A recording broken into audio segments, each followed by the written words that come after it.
Hey everyone, welcome back to the channel. I'm Balaji, and if you are new here, we are all about helping you get most of your marketing tech stack. So today we are diving deep into something that I think a lot of you are going to relate to. It's all about Braze. Now, if you are using Braze right now, I have some news that might surprise you. There is a very real chance you are getting only a fraction of value it's capable of delivering. And this is not just me being dramatic here. This is based on what we have actually seen working after working with dozens of Braze companies, from e-commerce brands to fintech startups to B2B platforms. The pattern is remarkably consistent. Most teams barely scratch the surface of what this brilliant platform can do. We are not just talking about a few missed emails or a clunky segment here and there.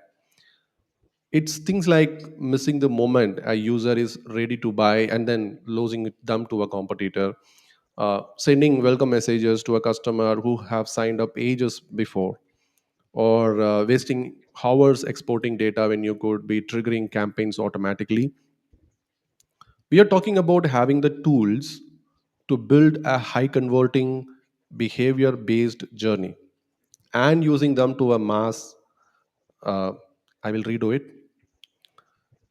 We are talking about having the tools to build a high converting behavior based journey and using them only to send a mass email blast instead.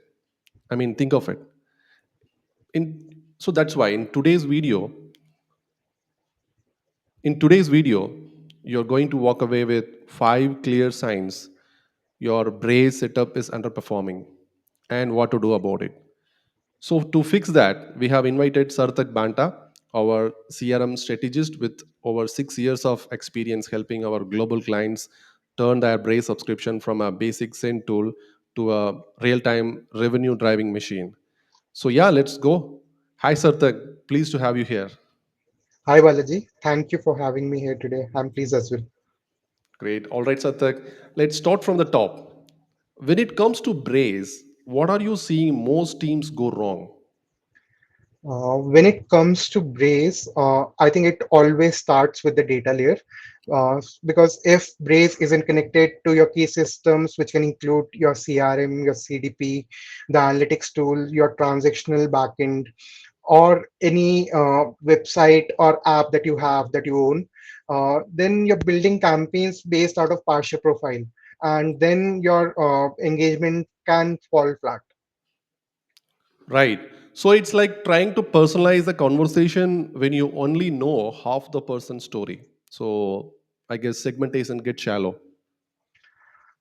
Yes, exactly. Personalization will fall flat in this case, and if the timing is off as well. And when your identify resolution isn't unified across platforms, that means your user ID, the external user ID, is not unified across platform. Braze ends up flying blind. I'm redoing it. Yep. Exactly. Personalization fall flat, timings is off, and when your identify resolution isn't unified across platform, Braze ends up flying blind.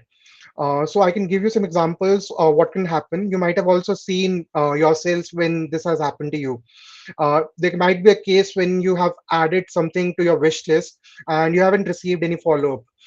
Uh, Recently, what happened to me, I just downgraded from a premium subscription, and I was still getting prompts for to upgrade the subscription again. I've seen that there are cases where churned users get a "We miss you" email, and weeks after that, they have already moved on.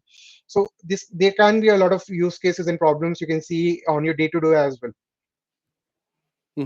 That's fascinating, Sarthak, and probably way more common than people actually realize. But here's what I am very curious about. Even when teams think they have got their data flowing properly, there is often still a deeper issue lurking underneath, isn't it? Yes, the data layer can be messy. So there are a lot of things you have to make sure that are working correctly in the right way in when you're setting up your data integrations. Mhm. Some of the examples can be that your field names doesn't match. There can be a case when one of your teammate overwrites the value and appends them. So then you have the incorrect data available in Braze. There can be duplicates or even conflicting custom attributes. When this happens, your segmentation will definitely misfire, and eventually your user will drop off of the journeys. Your personalization logics can break, and the worst is your end customers or the user, you will end up losing them. Uh, Also, their trust as well. Right. So it's not just about getting the data.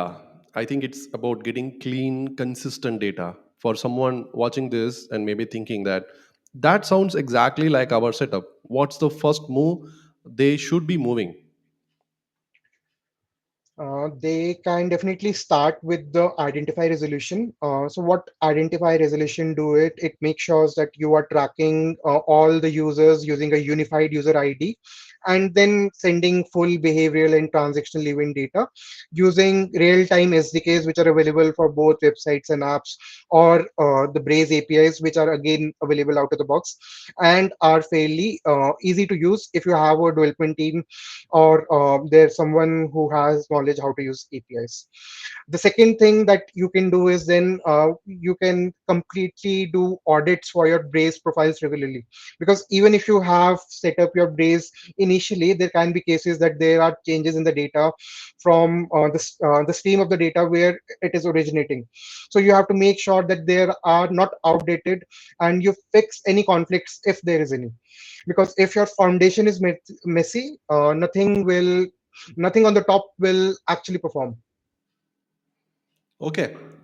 Okay, moving on to that, Sarthak, the second one. Now, this next one is fascinating because I think it exposes a fundamental misunderstanding about what Braze actually is. Because a lot of teams are still treating it like it's just a scheduling email platform, right? Yes, totally. Most teams still schedule campaigns in advance based on their internal calendar, not the user's behavior. And we have seen this across industries, across companies, even some big companies as well. Yeah, all the startups, fintech players. So this is happening at a lot of places. But Braze isn't built just to send. It's actually built to respond to the user action in real time. Right. I love that punch, right? A base is not just to build to send, but it's built to respond. That's cool. Yeah. Right. So when you say real time, Sarthak, how real time are we talking? What needs to happen on the back end? So when we say real time, it is as fast as when the event is done ideally, or with a delay of few seconds. But if you want to have data in real time, you have to set up real time event streaming.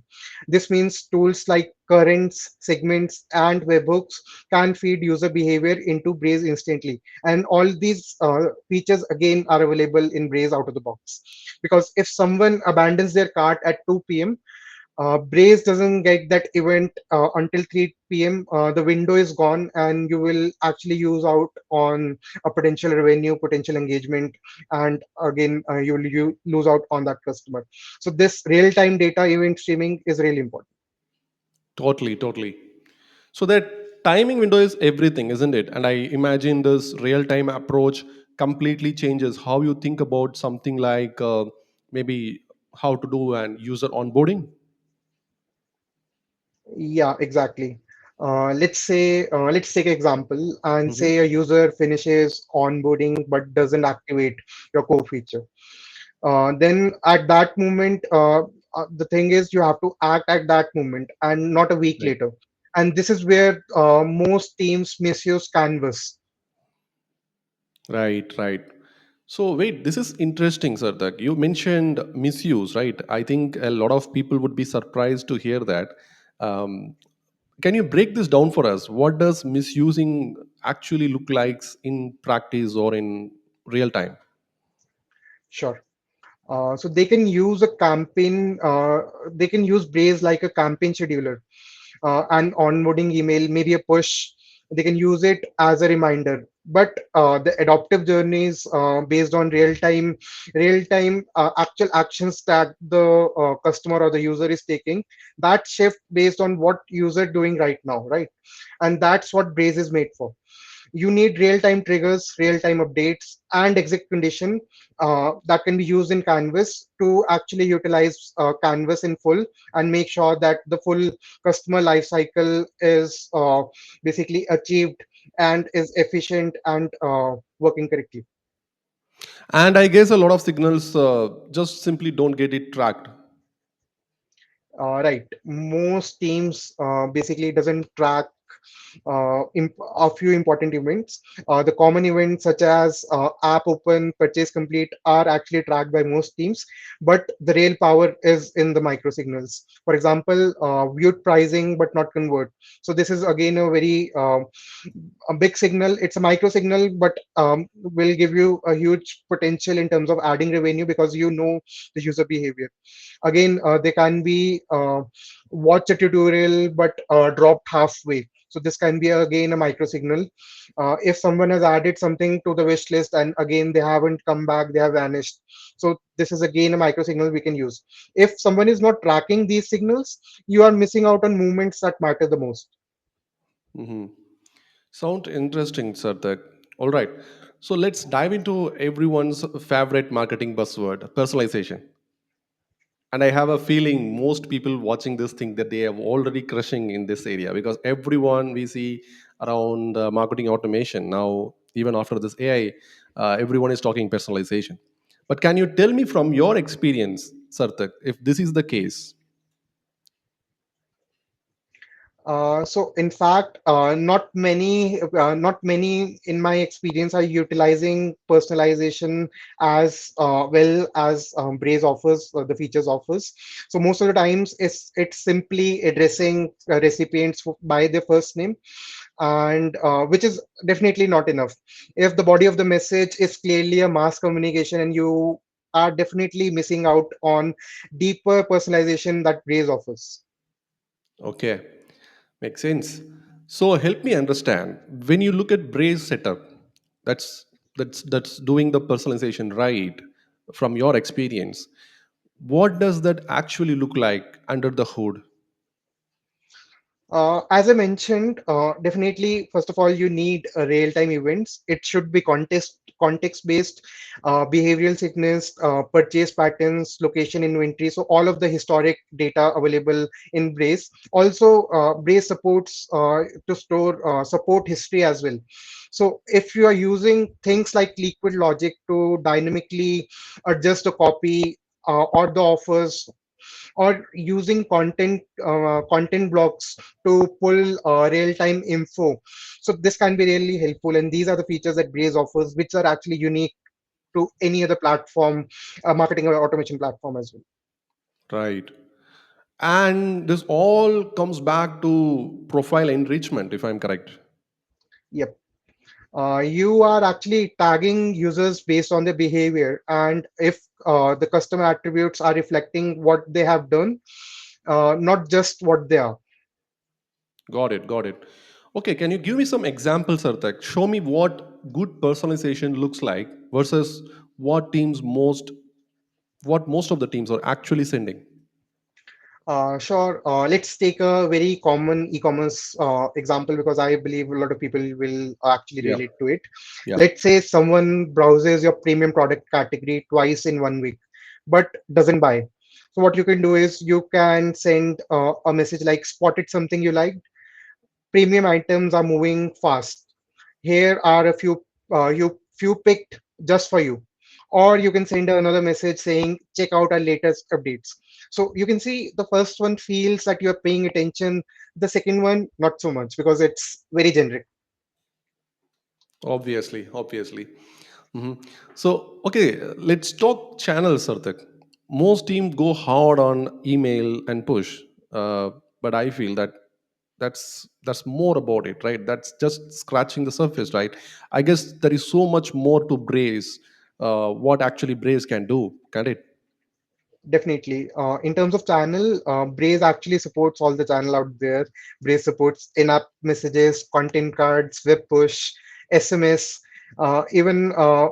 even additionally, we there is webhook if you want to do something which is out of the box, not available out of the box. And when you ignore these channels, you leave a massive engagement on the table. Right. So, what's the trick to getting those channels right that you have mentioned? So for all the channels, you have to definitely have a strategy. There should be a channel strategy. You can definitely make them event triggered so that they are more relevant. Your strategy can look like in-app messages can be for things like viewed pricing, completed step two. So like things that are actually done on the app because we already know that person is on the app. So in-app messages can be sent at that time.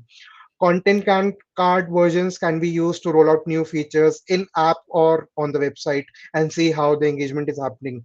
Then you can track impressions, dismissals, so you know when people are getting fatigued. Got it, got it. Then, what about the AI side of it? I was expecting you would say something related to AI. And I know Braze has predictive futures, but I'm guessing most of the teams are not even touching those. And is it a mainstream even? Are you sure if those teams are even using them? Yes, like all the companies today, Braze also has an AI suite, and they are actually advancing it uh, quite quickly. I would say there are a lot of things you can do using the AI suite, but most teams doesn't use them. Braze has like churn prediction, purchase propensity, next best action modeling, and a lot more features that you can be used for sending data or sending campaigns in the time that they actually open, the customer actually opens it. I'm actually redoing this. 3, 2, 1. Sure. Yeah. So Braze actually have a full AI suite, and they have been developing this from like a few years now, and now it is actually become very strong. But what happens is most teams doesn't use them. Braze has churn prediction, purchase propensity, next best action modeling, but you need data for that and someone Right. who understands how to act on the results, because AI will not work on its own. You have to know how it works and when to use it. Without that, the team default to go to the instincts and reactive campaigns and miss on the upside that these features offers. Wow. Okay. So I think we are going to the final section, and this final one might actually be the most critical, in my opinion. And here is why: it's not about technology at all. I think it's also about people and process. Uh, so can you tell me like what happens when nobody or in an organization actually owns Braze? I mean, let's talk about that ownership part as well. Yeah.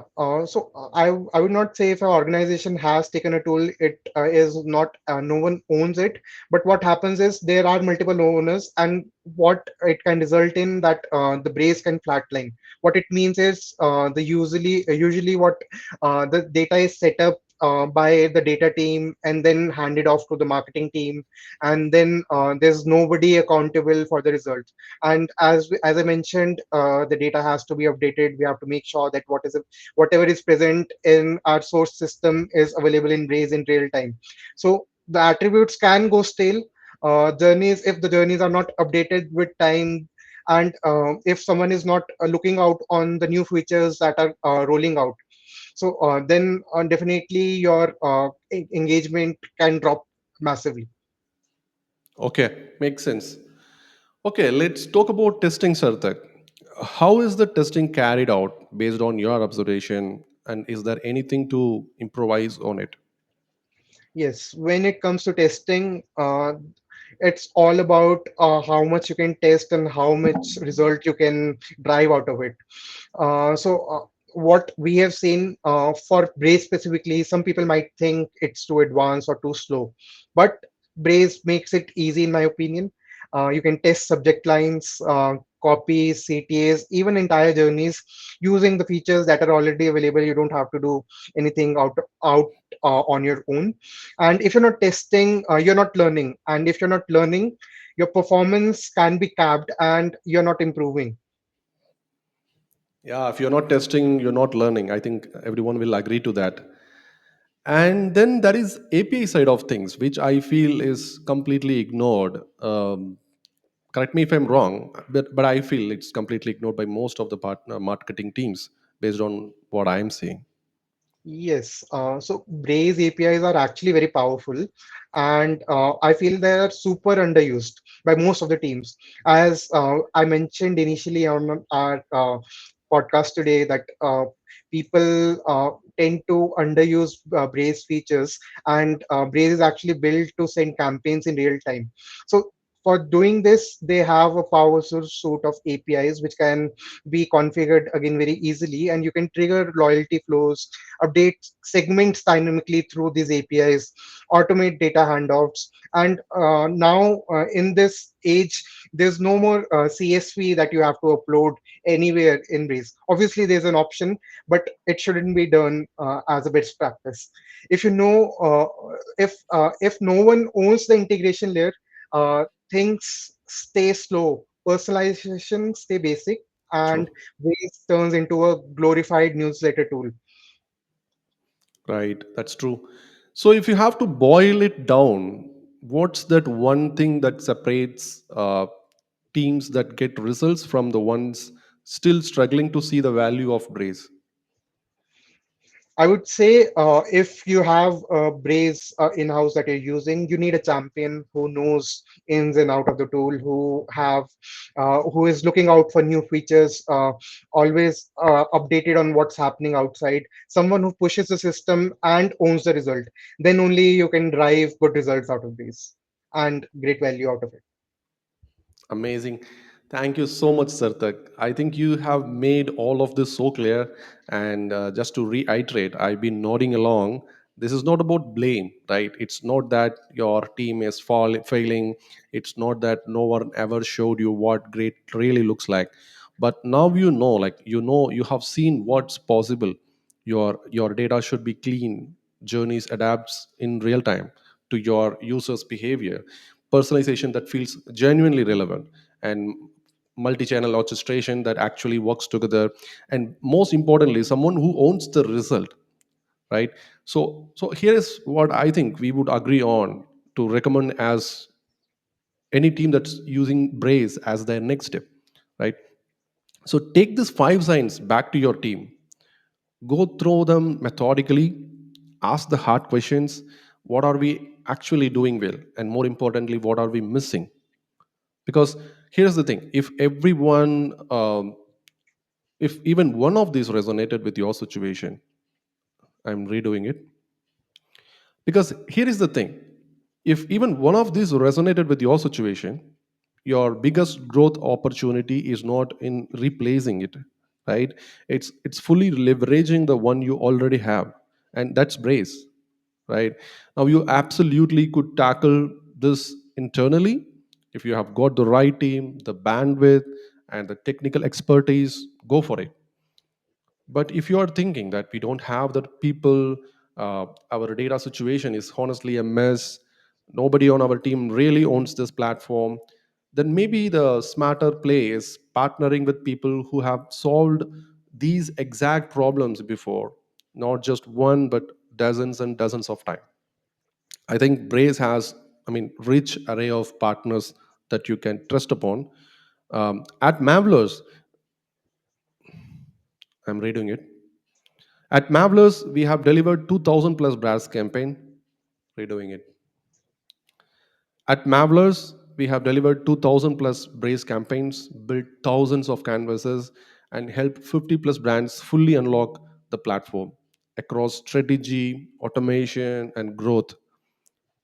Whether you need specific expertise for one piece of this puzzle or want a full team to handle the entire transformation, we can work however makes sense for your business.